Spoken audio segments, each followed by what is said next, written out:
Fix PS5 remote play not working. All right, guys, here's how you can fix that. Make sure your internet connection is good on both the PS5 and your mobile device.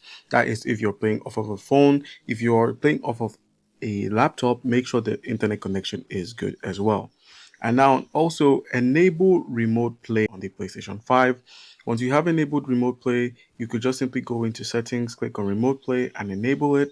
Once that's done, you could also enable the rest mode features. So to use remote play while your PS5 is off, enable internet connection and remote turning on in rest mode. So you could do that on your PS5, basically turning on the PS5 from a network. And then you could also sign into the same accounts. Make sure you're signed into the same PlayStation account on both your PS5 and the Remote Play app.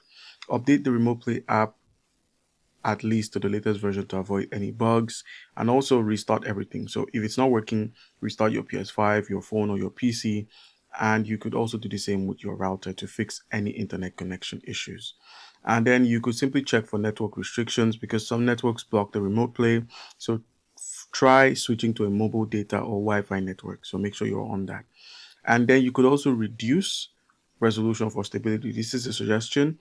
So if you're experiencing any lag or disconnects, lower the streaming resolution in the remote play settings. And that's it.